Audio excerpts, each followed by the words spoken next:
Ladies and gentlemen, welcome to the HipHop Minded Professional. Today I'm sitting with someone who, a man of my own heart. He's using hip hop for change. And yeah, tell the people them who are you and what do you do? Yeah, my name is Khafre Jay. I'm the executive director and founder of Hip Hop for Change. We're Oakland, California-based 501c3 that uses hip hop culture to advocate social justice and raise funds for causes that enrich the lives of marginalized and historically oppressed communities. So, kicking butt in the bay, y'all. Nice, nice. And how long have you guys been doing this? A little under 8 years strong. I incorporated on paper April 2nd, 2013. But I started really solo by myself, just an idea. I think it was probably the 22nd of January in 2013. I was opening up for Rakim. And yeah, I got a chance to open up for the The guy. legend, yeah. But the company that was throwing the show wouldn't even pay me for the show. They said they didn't know me. And I was pretty pissed because I had to borrow money from my mother to get gas to go to this show. Yeah, you yeah, know, yeah. and the company that threw the show, man, they sold this place out.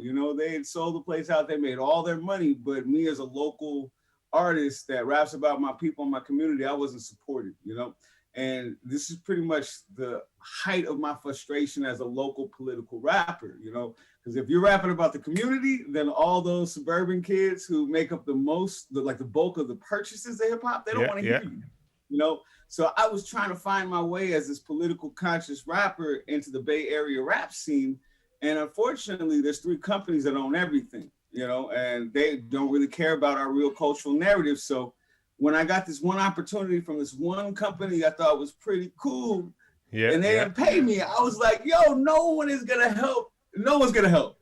No one's here for us. So I had this idea because I just came off a 4-year engagement as the first Black grassroots coordinator for Greenpeace. I ran the entire Greenpeace grassroots fundraising team from 2009 to 2013, and I learned how to run an office with a $500,000 budget that employed 20 to 30 motivated activists that went out and had, thousands of conversations a week and fundraise. So, I had this community of a lot of homies who are rapping about the same stuff I rap about. Hip hop looks way different in practice, right? In the community, it looks like people try to talk about their stories. And all the local hip hop cats, man, we were struggling to throw our own events, not having enough money to get advertisements, to get people to know about it. No one's getting paid, so we're all struggling. And so I was so frustrated about having this culture that has no financial support. But then I was also had this huge skill set of raising a whole lot of money. And so that night, right after I didn't get paid to open up for Rakim, I just had this idea like, yo, I could use this whole skill set, to fundraise, employ people, raise a whole lot of money, and then we could put that into the local hip hop scene and then use that power to actually do some good instead of just making a couple people rich. So that was the idea of Hip Hop for Change, 2013, the beginning of it. And man, 8 years later, we have employed over almost 1,000 people from the Bay Area with a living wage. We've taught over 22,000 children K through 12 the history of hip hop, and also paid local artists who were fingerprinted, tuberculosis tested, and trauma trained and informed and insured to go into classroom settings and go teach these kids how to break dance, rap, do graffiti, DJ, but most importantly, just how to be themselves and express themselves, And, we also just, give paychecks to hundreds of local artists so they can, be a part of the hip hop platform. And all that comes to focus that energy of the hip hop community on reinforcing ourselves, not reinforcing corporations who don't care about us at all. So yeah, 8 years, I'm a little tired, I'm a little sleepy, but I've never been more inspired, man. I've never been more proud of what we can accomplish as a people. And let's take it even back before those 8 years. Let's say before the eventful night of opening for Rakim. When did your love for hip hop start? Like when was the beginning? You know, I'm really fortunate to be a black man growing up in the hood in America. You know what I'm saying? You won't hear a lot of people say that. Right? I'm fortunate to be a black man growing up in America, but you know, I'm unfortunate for a lot of reasons. You know, police brutality. I got beaten up at gunpoint twice before I was even 17 by the San Francisco Police Department. Yeah. I grew up next to super toxic, super fun sites that are placed in black communities. You know what I'm saying? I grew up in an impoverished neighborhood dealing with white supremacy, you know, in every way, shape, or form that white supremacy could affect us, you know. But I was lucky because I didn't have to learn about hip hop. I am hip hop. You know what I'm saying? Hip hop is my culture. I was rapping in the shower. I was freestyling in the shower. I didn't even know I was freestyling. I just thought that's what you did. You know what I'm saying? Yeah. I never fell in love with hip hop. I've just always been hip hop. You know what I'm saying? So I'm fortunate in that sense. When I started understanding what hip hop was, you know, me being 38 right now, when I came up and started really really falling in love with hip hop in the way that I know I could do it too, is right when Tupac was going out, like getting real big, and then Tupac died, and now I'm in high school, and now we're hearing 50 Cent. You know what I'm saying? That's when I kind of came into it. So you know, when I first started really consciously ingesting hip hop, it was that golden era where you could see Cross Colors, you could see, you know, Black Moon and Brand Nubian, like you can learn about blackness from Yo MTV Raps, like, you know what I'm saying? And then when I get into high school and I start rapping myself, you know, that's when all this gangster stuff came in. So I kind of went that way at first because I was trying to find my power as a young toxic man. You know, I did my dirt. I went the wrong way a little bit. My raps went there too. But you know, you can only lie about how many girls like you for so long. You can only lie about having money when you have none, or having cars and you've never driven a car in your life for so long, because that stuff doesn't reinforce who you are. It doesn't enliven your spirit. And that's really what hip hop is about. It's an extension of the self-affirmations that Black people have been using to keep their heads up in America for centuries, right? It's no different from the call and response in the fields. It's no different from the blues. It's no different from us turning Christianity into gospel, you know, and Baptist. It's no different from funk and soul. It's like it's an extension of our expression of our humanity. So I never learned how to hip hop. I just always was it. But reacting to that kind of gangsterism is kind of what got me off of that path. I'm like, yo, I'm sitting here talking about stuff that doesn't make me feel good. And so when I wrote my first raps about the police kicking my butt, I was like, whoa, that's powerful. You know what I'm saying? When I wrote my first raps about being a Black man, I was like, oh, I felt African drums in my chest. You know what I'm saying? I felt my ancestors like, that's what you talk about. You know, so slowly and surely I started becoming a conscious rapper, you know, not necessarily just positive, but aware of my place in the world, you know, whatever that place might be. And as soon as I learned that note, my rap career was dead. You know what I'm saying? As soon as I said, you know, I want to start rapping about environmentalism and you know, and eco-justice, I was like, okay, these kids in the suburbs are no longer buying my stuff. And then that's also the same time I found this beautiful community that didn't sound like the radio. You know, it didn't sound like what the radio was turning into. And I started seeing the hunger of these people who are putting their everything. They're working a crappy job all day long and coming home tired. And instead of going to sleep and resting, which they deserve to do, they have to put twice as much energy into their career, right? And that career has no support, no help. And, you know, hey, you know, we're throwing this rap show and I need you to rap, but I'm not going to pay you. And I also need you to spend hours every night passing out this stack of flyers so everybody can come to.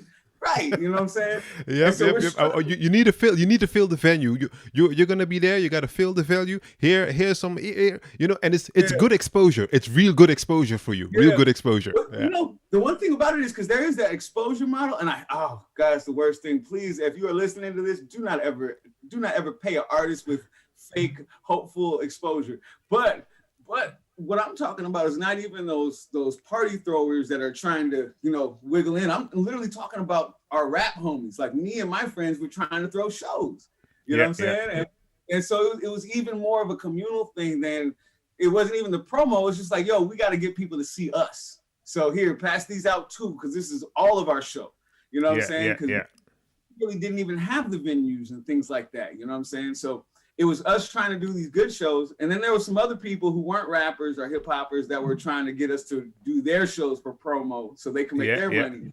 And then there's the big old corporations that could care less.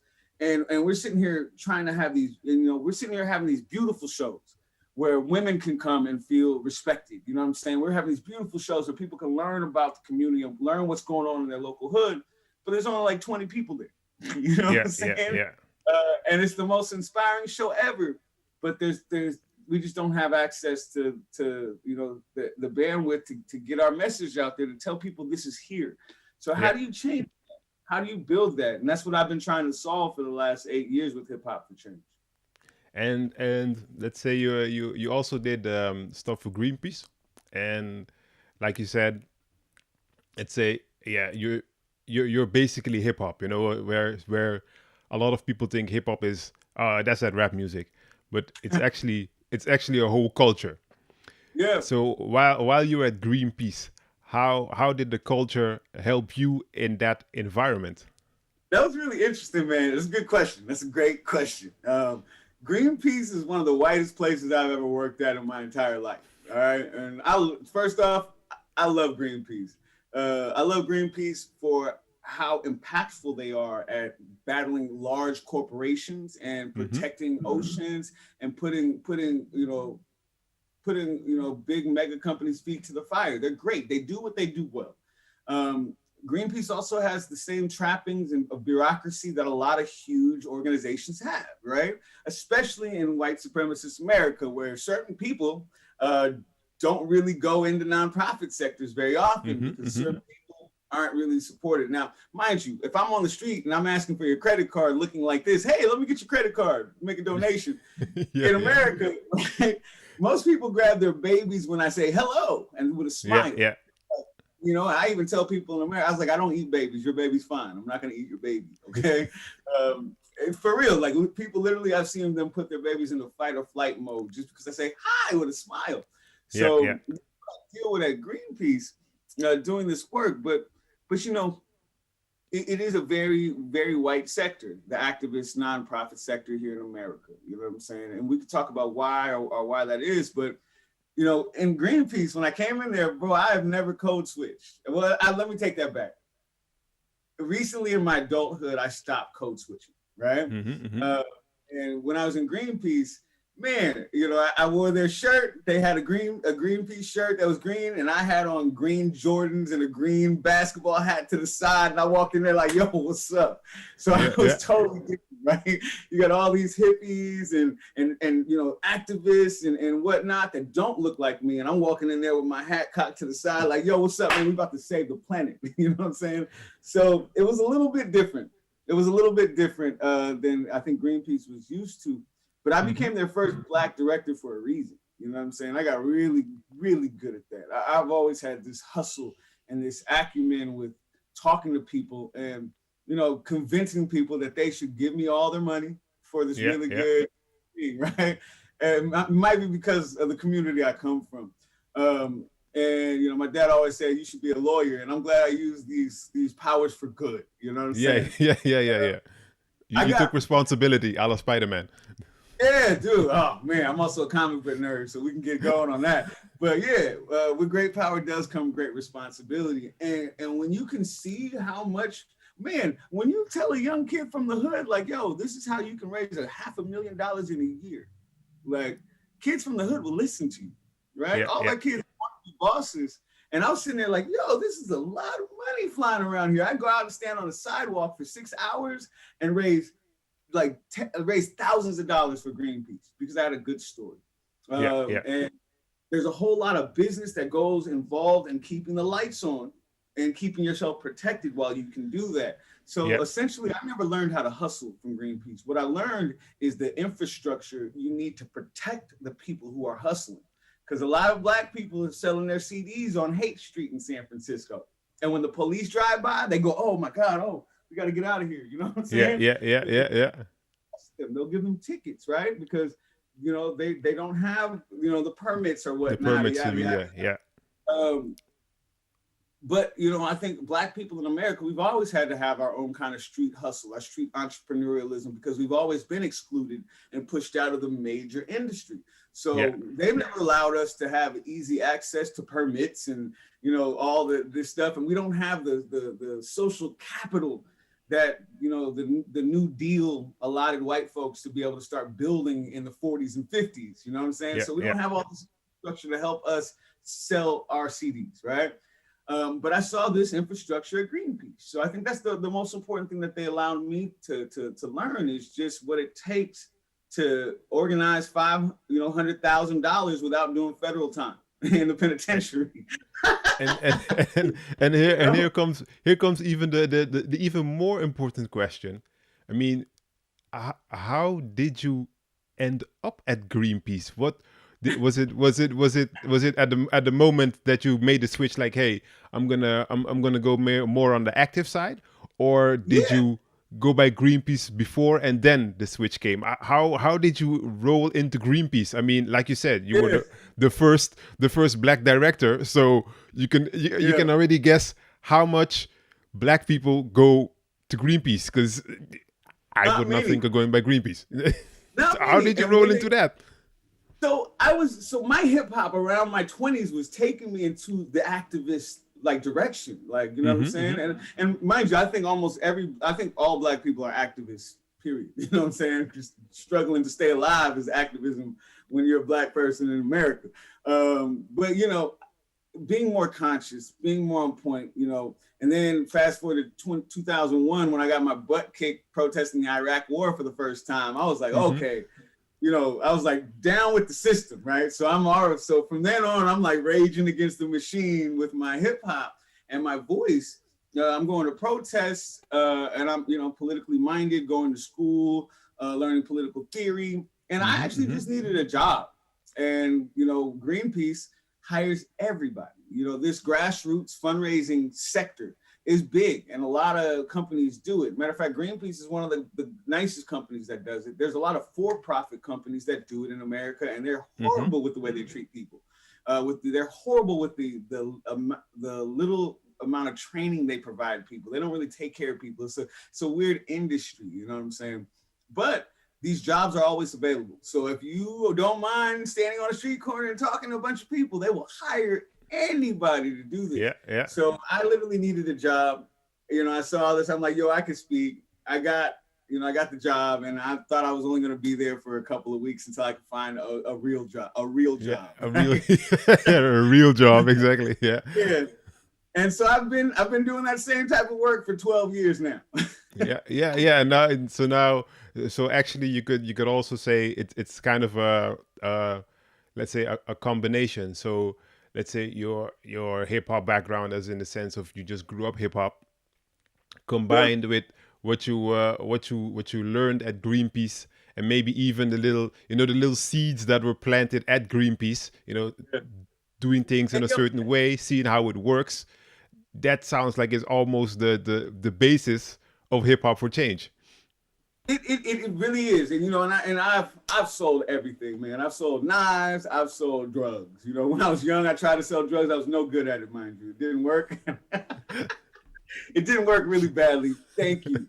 But I think, like I said before, we have this ingrained genetic code of hustling in the hood, something like that. So I've always been good at hustling.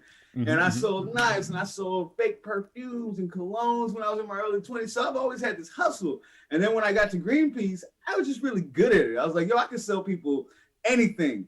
I could definitely sell the environment. You know what I'm saying? Yeah, I can sell people knives and stuff they don't need at all. I can definitely sell them not wanting Africa's, mean temperature to raise more than 2 degrees. You know what I'm saying? Like I can, that's easy.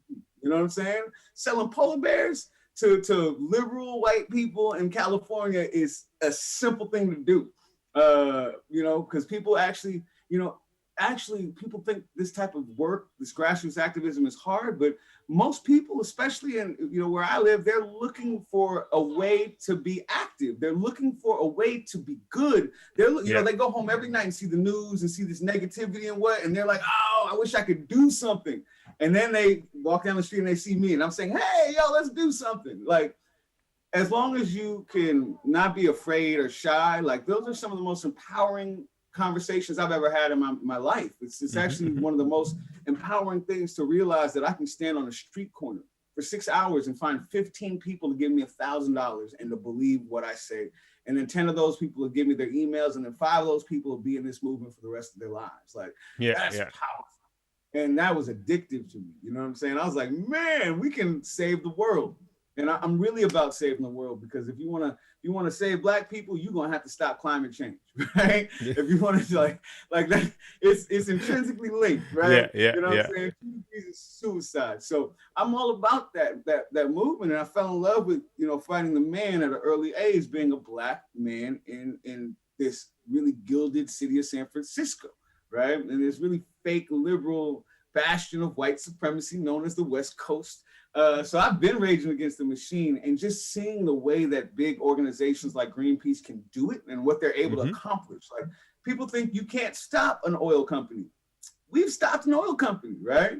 People think you can't shut down a coal factory. I personally rappelled 100 feet into a black void at 5 a.m. in the middle of the morning in a coal plant that we broke into in Asheville, North Carolina. Like, we at Greenpeace had 15 people break into a coal plant in the middle of the morning, and I climbed up on this stuff and rappelled off a coal loader into pitch blackness, and there was FBI there, the fire department, Homeland Security, there's police, SWAT team, everything. And it was crazy. We got arrested. I got Greenpeace helped me get out, but they shut that coal-fired power plant down 6 months later, and that coal power plant was literally poisoning a river that people drink out of. Like, that was amazing to me that we could go make that change. And once I realized that we as people have those keys, you know what I'm saying, to that car, and we could drive that, I'm like, yo, let me go back to my own hood, because we got a couple of problems to fix. Like, Greenpeace, love y'all. Y'all great, you know what I'm saying? The work y'all doing is important, you know what I'm saying? But there's also this conversation of, if we're trying to fight climate change, why are we talking about polar bears? Why aren't we talking about Black people in Africa? Why aren't we talking, if we're trying to fight environmentalism, why aren't we talking about the fact that every toxic sewer treatment plant is in a Black neighborhood or an indigenous person's neighborhood over here? Like, working for Greenpeace, their office was in San Francisco in a Black neighborhood, Potrero Hill, a formerly Black neighborhood, let me say, because they kicked us all out. And the second most toxic Superfund site in the nation is about 1.5 miles away from the Greenpeace office. That's the Navy Hunters Point shipyard, where, when they did all those tests in the Manhattan Project of these nuclear warheads in the Bikini Islands. Well, they took those boats that were radioactive and they took them back to our neighborhood and they rinsed them off in our bay. And now that part of San Francisco is radioactive. And all the Black people live right there. So the wind pushes that particular matter up on this big hill, and half of the hill on this side has higher cancer rates, and this side where I live doesn't. So But Greenpeace didn't really work with them. Greenpeace didn't do issues like that. And that really struck me. You know what I'm saying? That you can be on stolen land, right? You can be sitting here making all this money right next to these Black people with the most toxic Superfund site in the nation, and you won't rock with me. You won't help me out with that. So I'm glad I learned all this stuff. And it's not to knock Greenpeace. They're in their lane, and their lane is their lane. And they should stay in their lane. But it shows that, hey, we got a whole nother lane that is wide open for like Black activism, brown activism, indigenous activism, and whoever gets in that space is gonna make a killing, you know what I'm saying, with the support. It's kind of like here's like, we've commodified hip hop so much that it's just homogenous pathology, right? That doesn't mean that people don't want that boom bap no more. That doesn't mean that people don't want that the conscious hip hop heads died. That means they're being underserved, right? So we have a huge swath of our culture that is being underserved, and whoever can figure out how to serve them again is going to make a killing. And that's either going to be for their own pockets, or we can make a killing for our own people to lift up and lift our boats up. And that's what I'm trying to do, man. Ah, nice, nice. And I see, like, just like I just said, you're really also like on the activism, not only the activism in the sense of, you know, the stuff in the community, but also on, yeah, still stuff in the community, but also on the foods that you eat. I mean, you guys also have a let's say a local farm. Yeah, well, so our old office actually had a local farm. We actually, Mm-hmm. that community space got shut down because we were actually squatting on that. Well, not we, but the community members that owned that building or Yeah, controlled yeah. the building at the time were squatters. So we had to get out of that situation. Currently, we don't have a farm. And that's okay because we've got great organizations like Planting Justice, Mm-hmm, which mm-hmm. is like our sister grassroots organization that builds farms in local communities, you know, at schools, and works with formerly incarcerated people to do so. So Mm-hmm. we've got orgs that do that. One thing that we do to maintain our environmentalism is our Environmental Equity Summit. So every year we're having a huge hip hop event. Last year we had Talib Kweli headline. Mm-hmm. Mm-hmm. And we had local artists who rap about food justice, like Earth Amplified, for example. Check them out. And then we have all the local environmental organizations get the table at the event, you know, collect the community emails and things like that. And halfway through the event, we stop the music and we put out chairs and have a fat panel discussion with local activists from all around the world who are doing this eco-justice work. So we Yeah, don't have a yeah. farm, but we are pushing Pushing, environmentalism. yeah, pushing Yeah. environmentalism and getting that out there. And like you said, beginning you also, yeah, you guys also do lessons for the kids. How you know how does that go? How did you was it, let's say, part of the original plan, or did you just like add on it? You know, it's like building blocks. Was it one of the building Yeah, blocks that came in after? yeah, it definitely wasn't part of the original plan, man. You know, what I initially thought is so much smaller than what we are today. And you know, that's how things work. Like initially I thought we were gonna raise money on the streets so we can have money to throw fat hip hop shows Mm-hmm. and then get local artists paid. And then maybe we can raise some more money from the shows and donate to different charities around the world. That was the initial concept of Hip Hop for Change. That has changed so much. I mean, there's so much more work to do than just throwing fat shows when it comes to hip hop. So you know, I'm out there having conversations and people keep asking me, do you teach kids? Can you teach my kids? Man, my kids need you. Can you talk to my kids? Can you take my kids? Have Yeah, my yeah, yeah, kids, right? yeah. And so eventually I'm like, you can only tell mothers and fathers and grandmas no for so long. You know what I'm saying? Yeah, yeah. So eventually I said, yo, I bit the bullet and I researched how to develop a curriculum. I did some research and I realized that I knew a shockingly small amount about my own culture. And so I had to go into the books and start researching and learning about my own damn history. You know Yeah, what I'm yeah. saying? So I went back into hip hop and then I created this modular workshop called the MC program, Theory of Mm-hmm. Hip Hop, Evolution, Music, and Culture class, Mm-hmm. where at first kids would learn an hour about the history of hip hop in a PowerPoint presentation form. And then there's 4 modules after that where kids learn a little bit about breakdancing, about 10 minutes on the history. And then we move the chairs and they learn 7 moves. They learn it, you know, a quick 6-step. They're learning, you know, Mm-hmm. how Mm-hmm. to do they're learning how to do baby freezes, you know, all kind of stuff, CCs, just little small basic steps. Now we're not making any, you know, grandmaster breakdancers or anything Yeah, with this yeah, one yeah. class. But we've probably started a lot of breakdancing careers out of these 22,000 kids we taught. Yeah, yeah. So they learn a quick hour of that. They learn a quick hour of graffiti, a little bit about the history, about the techniques and stuff. And then they get to take words that are empowering and represent their personality. Yeah, We do the yeah, same yeah. with rapping and get kids writing 8 bars. And then we have a rap Yeah. battle at the end of the class. And then we do the same with making beats. We do the same with, you know, doing DJing as well when we can get the equipment out there too. And you know that became the biggest program we had, man. Like once you teach these kids are so primed for hip hop education and hip hop pedagogy that these teachers are like, wow, I've never seen these kids so focused. I'm like, Yeah, yeah, you've never yeah. used their culture, have you, as a vehicle for education? You should step your game up, teach. And culturally relevant pedagogy is so important, especially for young kids of color. Mind you, in America, students of color have, well, Black kids rather have 50% less access to art classes as white kids in America. Half the art classes. Mind you, in Oakland, California, where I live now, 30% of kids have been diagnosed with PTSD, post-traumatic stress disorder. It's a higher rate than veterans coming back from war.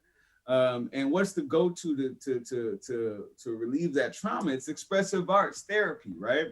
And mind you, I'm not going to call our stuff therapeutic, because in order to label your class therapeutic, you have to have a lot of boxes checked. So I'm not saying we're therapy.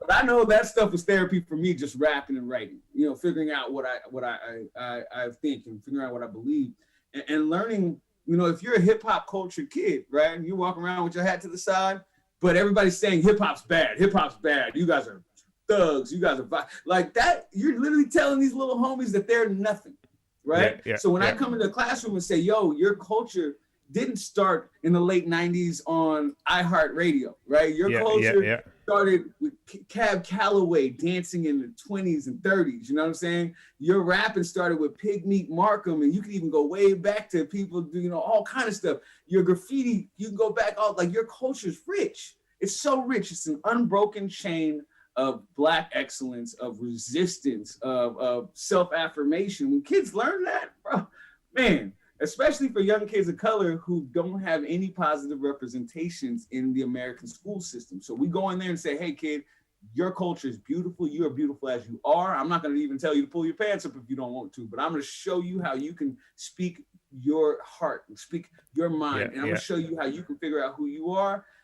Man, that's all you have to do for these kids. Because again, especially in the hood, especially in these poor communities of color, all these kids want to be bosses. They all want to run their space. They want to have a efficacy with their locus of control.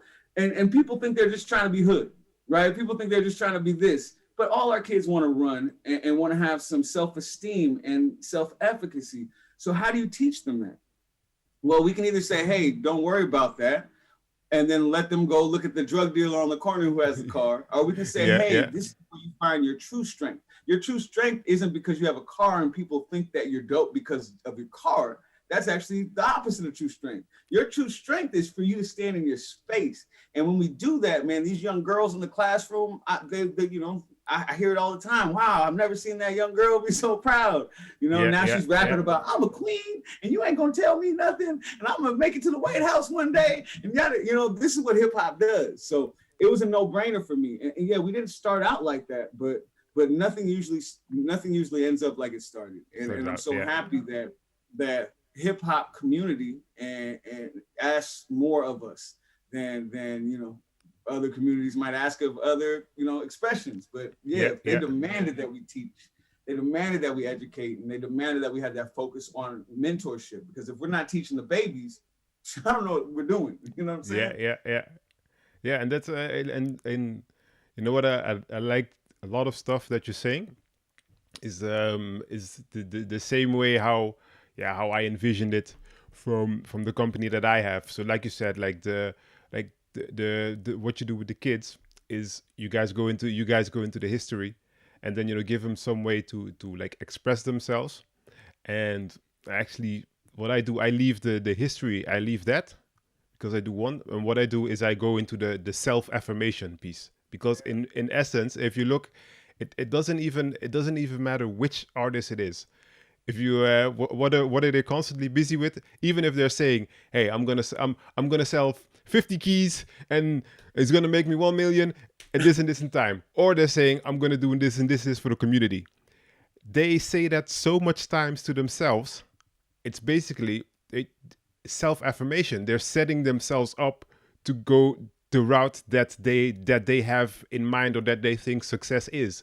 And I think that is also what makes that the culture grew so quickly on a broad scale, because it's exactly what you said. It's that hey, I'm gonna do this. I'm gonna do it my way. And let's be honest, everyone wants to do something their own way, and that's it doesn't matter where you grew up or how much money you have or didn't have.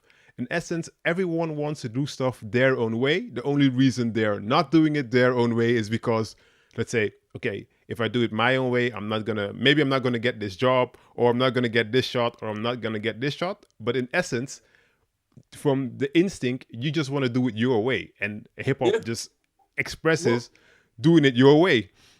I mean, look at New York in, you know what I'm saying, in the early 70s. Like, you know, we weren't risking losing jobs. We weren't getting no Yeah, damn jobs. You know what I'm saying? So I think this is such an important thing for people to understand, why hip hop has taken all of our kids. One of these artists I work with, Kiana Selena, an amazing rapper and poet from LA, she said, yeah, y'all had our ancestors, but we got your kids. And that's true, right? yeah, Hip hop just takes kids because it is an affirmation, right? These kids are trying to find their sense of worth, their sense of strength, their sense of power, their sense of belief in themselves, regardless of what that is, right? And there's this ingrained nugget of self-worth, self-esteem that's ingrained in hip-hop cultural practice. Like, you don't yeah. go out there and be like, you don't go out there and rap and say, I'm not that cool, I'm not that Yeah. cool, right? Right. I'm not the best rapper. That guy's better than me. No one says that. And check this out. So we come from impoverished communities where nothing says we're beautiful, nothing says we have any strength, nothing tells us that we're gonna make it. But now I'm rapping and I get this tool that says you are beautiful, you're worth it, you're gonna make it, we are dope.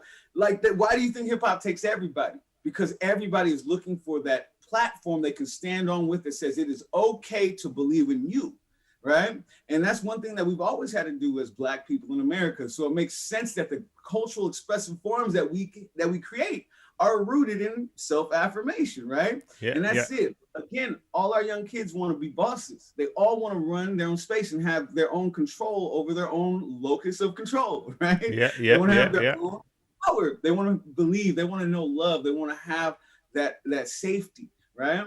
It's just who's teaching them how to do that. Is it 3 corporations that don't understand Black people that are selling a bill of goods to 80% suburban white kids about who Black people are? They've been doing that in America for a long time, right? Yeah, Or yeah. is it the community of hip hop that's talking about who we are? Whoever controls the narratives that your children have access to about themselves controls the direction of those kids. So if we see our kids aren't doing so well right now, don't blame our kids. Don't blame the parents. You know what I'm saying? Blame society for not telling those kids and showing them kids how beautiful they can be. Because when you show a kid what they can do, all you need to do after that is get out of the way. You know Yeah, what yeah, I'm yeah, saying? yeah, yeah, Like, yeah, yeah. hip hop is a self-propelled pedagogy, right? There's no rap class. Well, there's rap classes now. So, Now they're rap classes, but before. yeah, but there was no rap class before. So how do we have all these rappers? Why does every kid in the hood want to be a rapper? And then at the same time, you have people outside the community saying these kids aren't driven. They're not driven for anything. Like, they're not driven. You obviously don't know these children. So that's what we're doing. We're going into these classes and we're teaching these kids that, hey, your culture and your cultural knowledge is worthy. The vehicle that you have naturally is worth the time investing in, so you can tell your story that is also worthy, right? Here's how you do that, and you don't have to worry about it. Do we tell these kids what their story is? Hell no, right? Because again, I'm not trying to drive this. I'm trying to give them the inspiration to do them. And Yeah, again, yeah. we've got to believe in our kids. If people don't believe in our kids in the hood, y'all tripping. I believe in our kids in the hood, and I believe that they're inherently good, and I believe that they want to do the best, and I believe they want to stop climate change, and I believe they want to stop, rape culture and whatnot. I believe they want to defeat capitalism. I believe all that. All they need to know is how it's been done in the past. And that's it. And right now, the American educative system is designed not to teach Americans about the past, right? Yeah, That's why we have all these Nazis, and we have all these white people that think, oh, slavery was just a long time ago, But we also have these kids of color who think that all this stuff they see today is their fault. And that's why it's really important not only to teach these young suburban white kids that, hey, that's not what hip hop is, y'all, right? Don't treat us like that. That's not what hip hop is. All right, but it's really, really important. And it's our primary goal to teach kids who are hip hop culture that they are beautiful and that they can make it to Carnegie Hall, not playing classical violin, but they can make it rapping. They can make it to Carnegie Hall with the turntable. You know what I'm saying? Like, that's what they need to learn. They need to learn that you don't need to code switch, right? You don't need to do all this wiggling and stuff to stay alive, because we've built this base of self-determination where you can be yourself and we'll still give you a paycheck. You know what I'm saying? And that those spaces are so far and few in between in America for people of color to just be us. Yeah, you just have to set up that space and then let hip hop do what hip hop has always done. And for you, like you said, yeah, you have to set up the space. Now you've set up the space.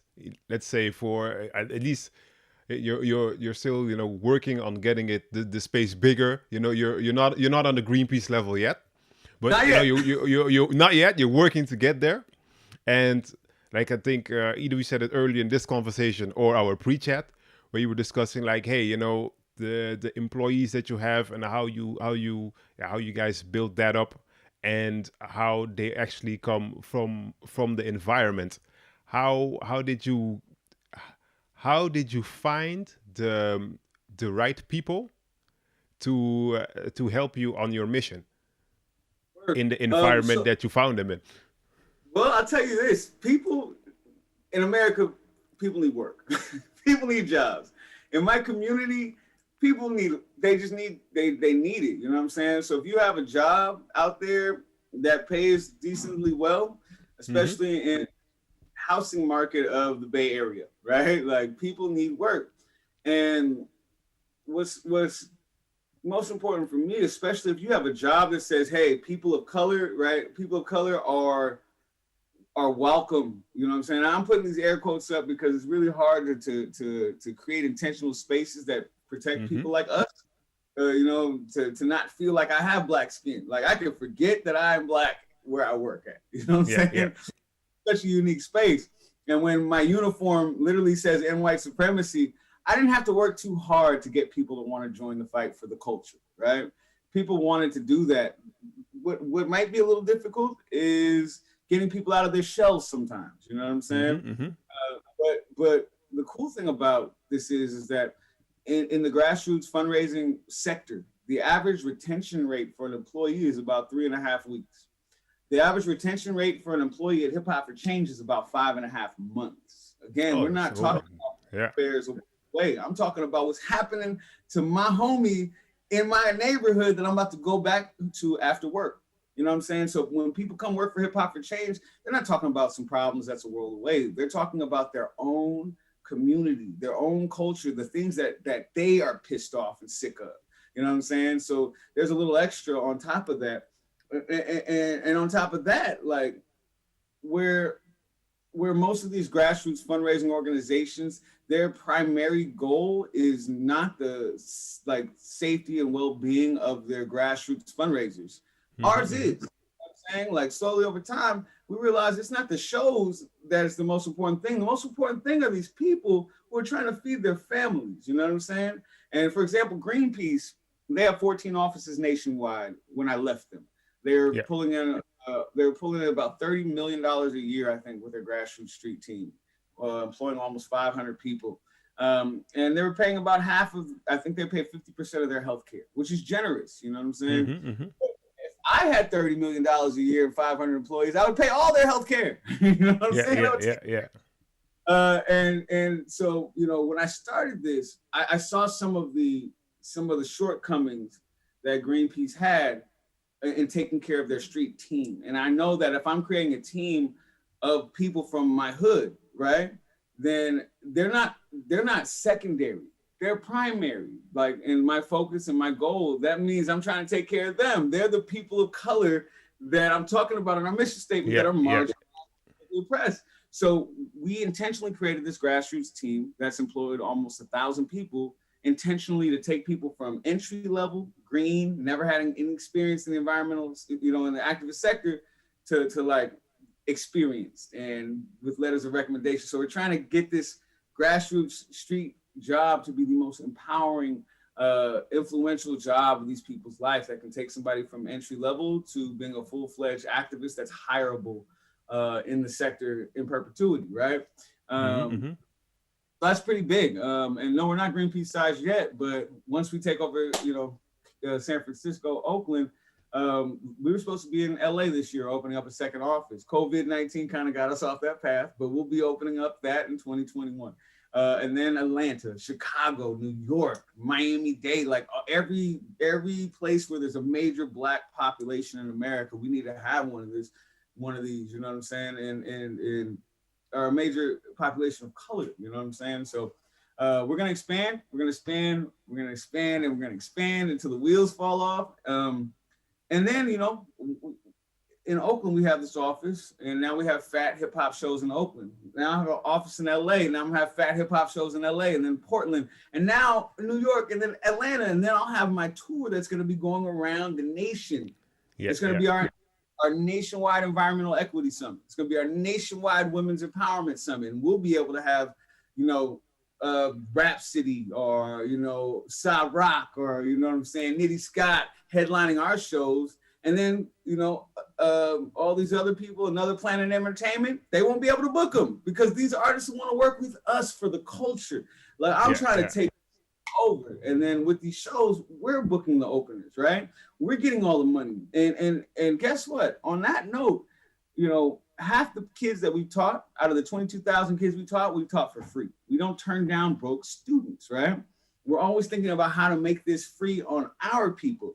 And guess what? Our shows, yeah, Talib Kweli, he might cost $30 to go see him here when he comes out to Oakland when somebody else is booking him. But when you go to Hip Hop for Change show, it's free and it's all ages, right? Because it's not the community that's paying for, you know, these big corporations to make money bringing Talib Kweli out here. Matter of fact, when we do our shows, we have these organizations that have resources like 350.org or Sierra Club, and they partner with us and they give us the money to throw this fat event. So it's not on the backs of these people who need the fun and the loving time, right? It's on these corporations that want to invest in our community. These organizations spend a lot of money on diversity and inclusion and trainings and stuff like that, when they can just give us the money and we'll throw a fat hip hop show and we'll bring a lot of people of color, which some of these organizations have issues and trouble finding communities of color. That's why environmentalism is right in America. Well, hey, we have a fat eco-justice show and here's 1,000 people, mostly people of color, dancing around and learning about hip hop and learning about activism, and then they can invest in these platforms and get access to those people too. But predominantly, like the primary thing is connecting those people from the community to local organizations that are doing this work. So when Talib Kweli costs $10,000 for Another Planet to book or Hip Hop for Change to book, who do you think he's gonna wanna work with? Well, hopefully he wants to work with us because he knows his efforts can go, you know, back into the community. So this is the model we're trying to build. We're trying to build something that for-profit companies cannot replicate. You know, Another Planet not have free shows. I don't know how that would work. We can. So how can we slowly take back the chunk of hip hop that is more reflective and representative of who we are as people? You know, people say, are you trying to, you know, destroy the industry? I tell them, no, they can keep that $7 billion industry and they can, you know, they can pay Lil Uzi Vert, Lil Yachty and all these people. You know, I want Lil Uzi and Lil Yachty and, you know, maybe even Lil Pump. You know, I want them to get their paychecks. Let them shine. You know what I'm saying? I'm not worried about them. I'm not worried about them, you know, selling that stuff, you know, predominantly to the suburbs. It is a horrible thing when people learn a fake narrative of criminalization of Black and brown youth. But what I'm worried about predominantly and primarily is making sure that we have our own platform to invest in. And two things will happen. Either one, the corporate industry will realize they can make billions of dollars off of positivity too, or they just won't even ever be able to do it again. And it'll just be up to a community from now on to push the line of real cultural hip hop. So either way, we can take it back. We can build our platform. It's reinforcing. We've already raised almost $4 million for local hip hop activism, expression, and art. We've taught 22,000 kids, K through 12, half of those kids for free. We've employed over 1,000 people. All I need is people to join the fight for our culture so I can do this in LA, right? I can go do this in Amsterdam. I can go do this in Japan. I can go do this in South Africa. I can go do this in Sao Paulo. I can, like this, it just hip hop is everywhere. And people need to know that they can use hip hop to fight white supremacy worldwide. And let's say we got all the, let's say, the plans. We heard all the plans that are set. Of of course, you had a lot of stuff that you guys do is bringing people together. And let's say now the current time climate, whatever we want to call it, is really not working in your favor on that end. How are you guys coping with the whole COVID situation? How are you guys going about with that? Well, whew. Whew. Man, COVID, be still my heart. COVID did a number on us. In March, it literally went, it was a 2-week process from being hopeful to having no hope. And it was crushing. In 2 weeks, we lost 35 of our coworkers. We had to furlough our coworkers because standing on street corners, having 40 conversations a day, and then all coming back to our office on Wednesdays for a communal meeting is not not the healthiest right now. Yeah, yeah. And that was really hard because our grassroots street team was responsible for about 80% of our income as a nonprofit. It was also, I think the thing that just brought the tears, from our leadership team is the fact that people didn't know what was going to happen, so we had to walk them through it. And fortunately, our grassroots director was able to help everybody, and people were eligible for unemployment. The only thing that America's doing to help out any of their workers, because we're not good with actually supporting our people in this country. But our grassroots staff got on unemployment. I think the thing that was really hard was our education programs. We lost all our education contracts. And while we've been able to pivot and create this online distance learning for our students, that kind of left out our artist educators, right? So for example, if you're a DJ, you don't know when your next job is going to be because, shows aren't happening until the end of 2021, maybe if we can get our stuff together as a country, right? And then, a lot of DJs get paid under the table. So a lot of DJs aren't eligible for unemployment. A lot of our artists had tough situations. So we were really fundraising to try to create this online content to get our artist educators a paycheck. We've been hustling on that as well. And, our grassroots street team also helped us build up a donor base, a monthly donor, donor-based long-term support that we've come to rely on to pay our operating expenses. And those have been slowly dwindling since COVID started. So right now we are underwater. we're not in the black, we are in the red. And it's pretty interesting because, that was March, and around the end of May when George Floyd happened, white America started collectively remembering that Black people weren't free still, right? And they started realizing that, hey, it's going to take some actual effort, not just sentiment. So we started getting this huge influx of financial support. And that support was going to our programmatic work, like building a studio for our youth and paying our artist educators. That support was not earmarked for our operational expenses. So right now we're in a unique situation where we have all this money to teach babies that they're beautiful, but we don't have enough money to pay the artists, educators to teach the babies that they're beautiful. So COVID's kind of, in two ways. COVID has hit us. It's caused us to have to step back, reevaluate. It's allowed us to pivot in ways that we've always wanted to, but never had the time to, or the necessity to have to. And for a lot of those ways, we're a lot stronger here. You know what I'm saying? But I'm just waiting I'm waiting for us to get our stuff together as a nation. You know what I'm saying? So we can start to open back up so we can get back to things. Because right now it is tight. It's really difficult.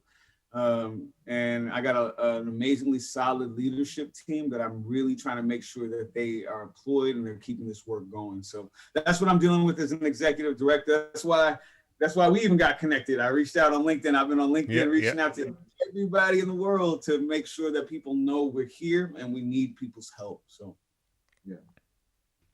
Yeah. And like you said, you're reaching out to people also on LinkedIn. How did you, let's say, end up on LinkedIn? I mean, it's like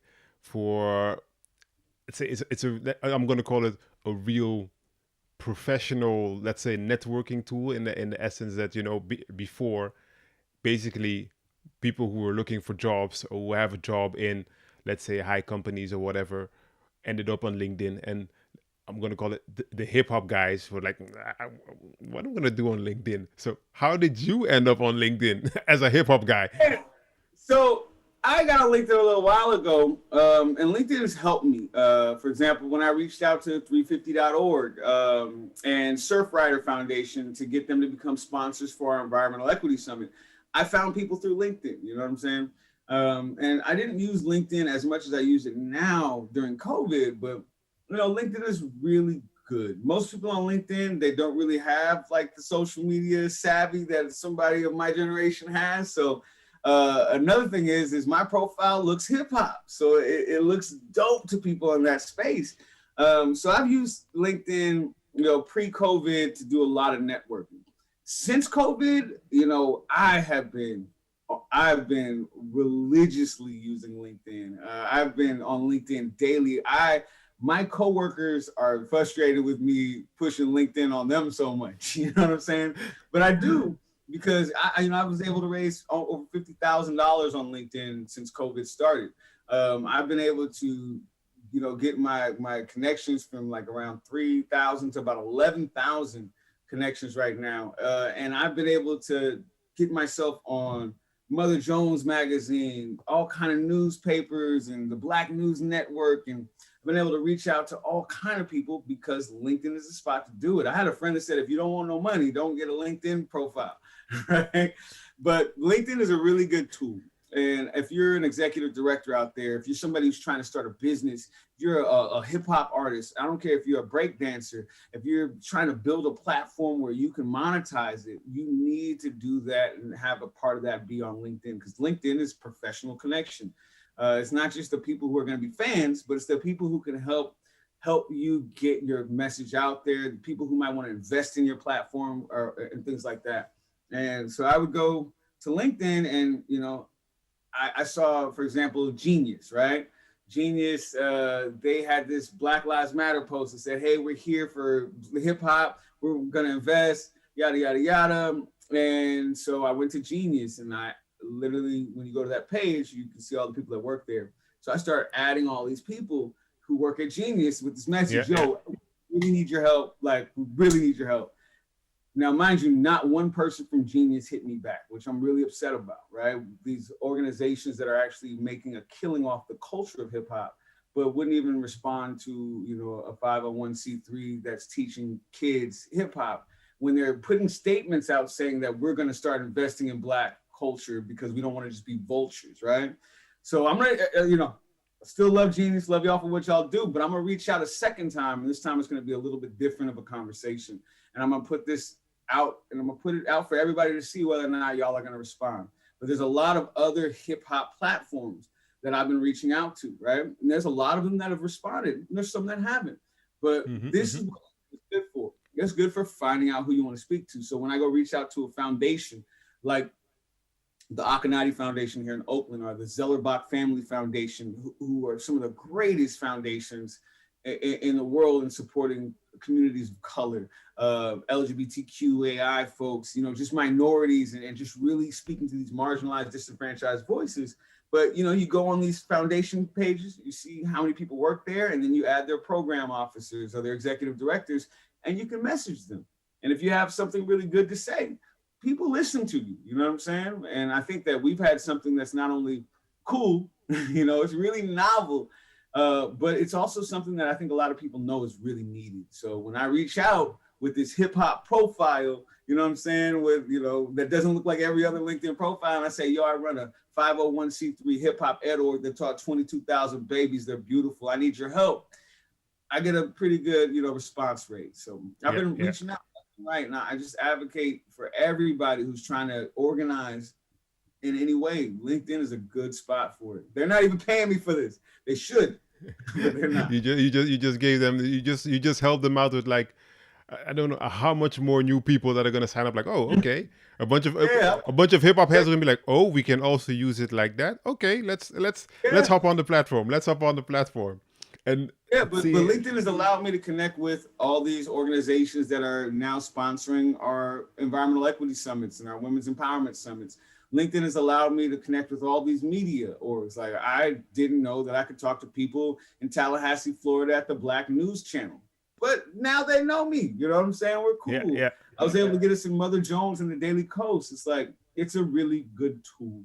But most importantly, you have to have something to say, right? Whenever you reach out. So if you've got something to say, I think you should go for it. Yeah. yeah, yeah, yeah. And then so now you're busy getting the message out there. I mean, also what's pretty important, not only getting the message out there, but also making sure that your employees are taken care of, and basically, yeah, it's the taking care of piece that is also real hip hop, as in essence of that's what is also is built about, each one teach one, help every, help the ones that want, and also important, want to be helped, get to where they're going. And that's, I hear like that's a lot of stuff that you're doing, the people them who come and work for you, you make sure that, okay, if they decide to leave, when they leave, they leave with qualifications that they can actually better themselves and get to, let's call it, the next level, and that's like real. Those are important stuff to do. And also it's important that people hear those things, that it's like, hey, this is also happening, also, and it's happening in the hip hop community by someone, by the culture. The culture is helping itself get to the next level, as I call it. Yeah. I mean, people, I know when we see hip hop in the media, it looks like an individualist culture. It looks like a self centered, egocentric culture. Hip hop has never been like that in praxis, in reality, right? Hip hop has always been a collectivist cultural thing. Like I learned that, some of the organizing principles that I know from gangbanging. You know what I'm saying? Like, you don't leave your homies hanging ever, right? I remember, seeing my homie get jumped by 10 people, and I was the only one there. Guess who got jumped with him? I got jumped with him. I was like, okay, it's two of us getting jumped now. Like that's where I come from. You know what I'm saying? It's like I come from a community where we couldn't go out and just rely on society to have our backs. We had to rely on our own energy and our own communal, like, collectivized, collective energy, like coming together to make something out of nothing, right? Yeah, yeah, And that's what. So it is a communal thing. It's always been like that. I don't know. It just makes so much sense to me. So once I got those really loving, compassionate concepts out of the whole gangbanging, envelope, and just yeah, really realized that's what Black people have been doing since we were brought to this nation. It's just taking care of each other, right? Just trying to do what we can with nothing, and that's why. As soon as hip hop started, what do you think the Zulu Nation did? They said, okay, this is going to be us coming together, right? You come in peace, or you leave in pieces, right? You know what I'm saying? yeah, Uh, yeah, and that's what's always happened with every organizing force the Black community's ever created. It's always been about healing. It's always been about coming together. Everything we do, whether it was funk, disco, you know what I'm saying? Whether it was like anything, it's what it's always about. Our stories are always centered about finding our humanity, our worth, and finding our way to express our love for each other, right? So yeah, it makes so much sense. You get into the cipher. I dare you to come to one of our ciphers and start talking bad about women, right? You'll have some men MCs destroy you, right? You know what I'm saying? I dare you to come over yeah, here and yeah, start treating one of our members of our community badly. They have a whole bunch of other people who will lift them up.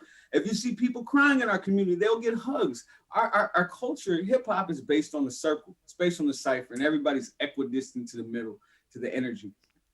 And moreover, like when I go to schools and teach rapping, like some of the most inspirational moments I've had is when people who weren't rappers at all, like, you go to school and you go teach a class and you always know who the rappers are. They're like, oh, yeah, I yeah, do yeah, this. Oh, let me rap.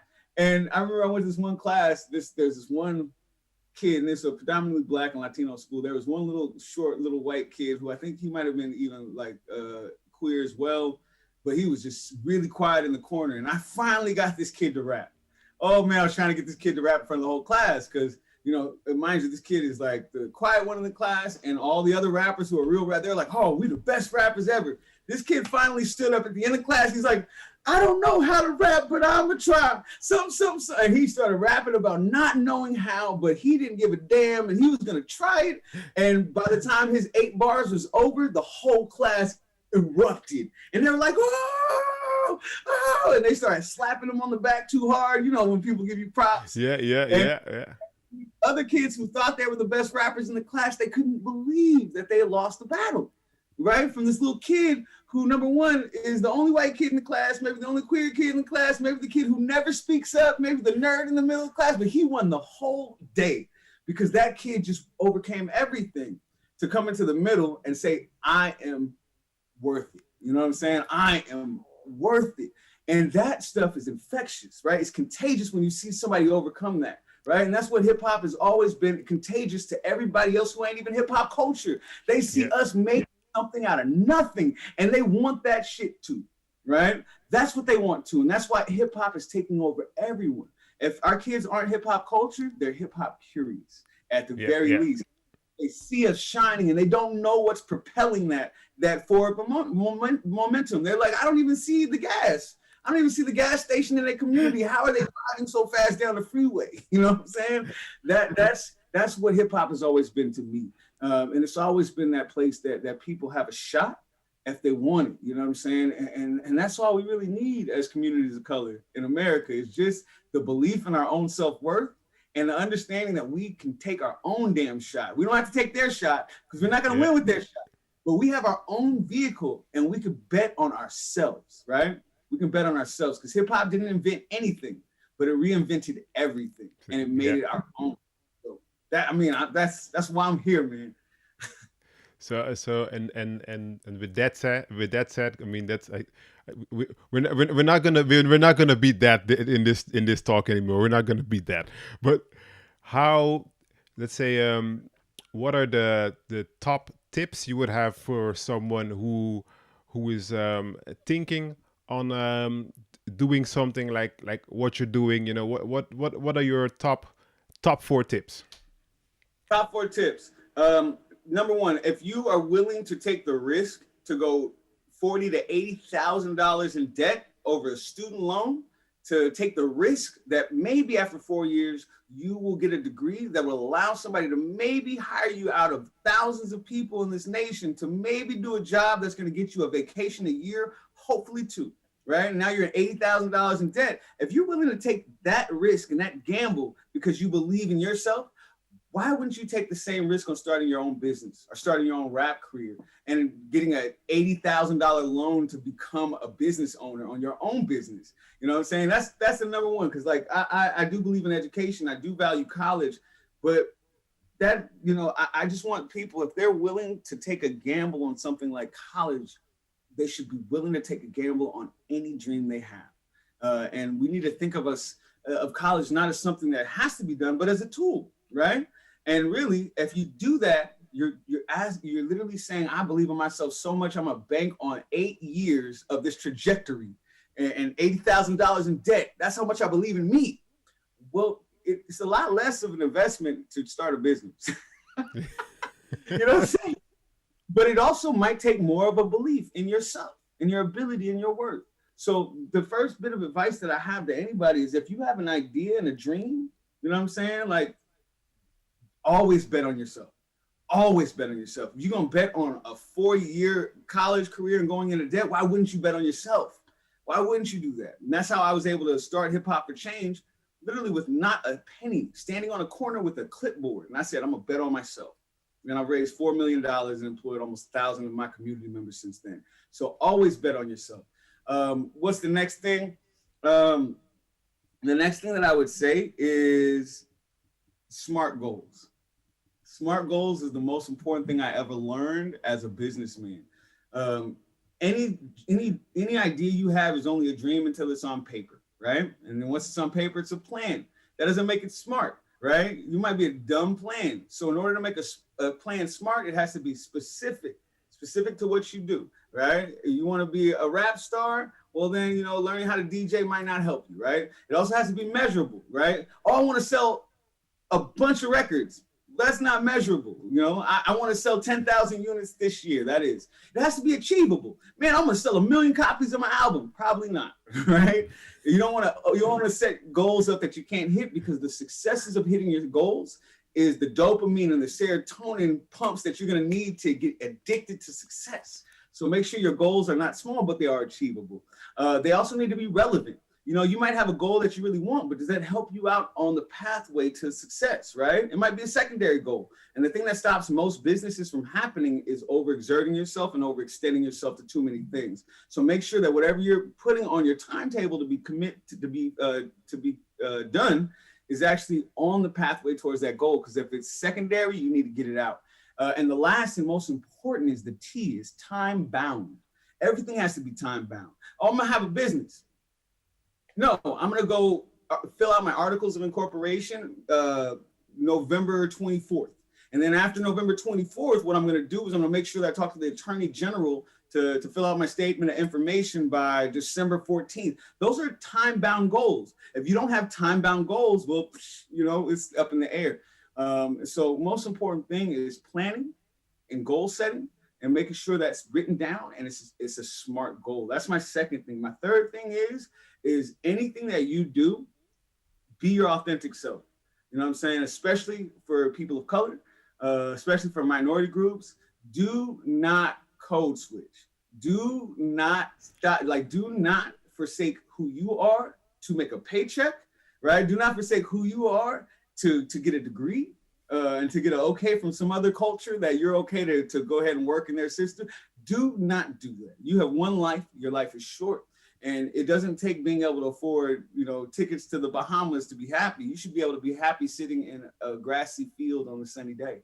You know what I'm saying? Like it doesn't, you don't need things to be happy. You need, inner peace to be happy. You know what I'm saying? So make sure that wherever you do and whatever you decide to do, it fits with who you are instead of trying to make who you are fit with what you think you need to do. Because no matter how rich you are, you will be unfreaking happy. Right? And being able to be your authentic self is the most important thing you could possibly do. My fourth piece of advice would be, this. Okay, and this is regard to starting a business or just life? It could be life. Let's go with life. Life is, I see you beaming, so it's going to be about life. Okay. I would say this. Yeah. Man, get comfortable being completely uncomfortable. Is the most important thing I could ever tell somebody to do. Life, if you are comfortable, you are dreaming small. If you are comfortable, you're not seeing the beauty of the world. You know what I'm saying? If you are comfortable, you're not on the right pathway that's going to take you to the most success you can have. Nothing about the road to success is comfortable. Nothing about getting rich is easy. Nothing about getting smart is easy. Nothing about finding love is easy. Nothing about finding content, especially in this damn society, is easy, right? You know what I'm saying? It's like people say, oh, I can't get a date.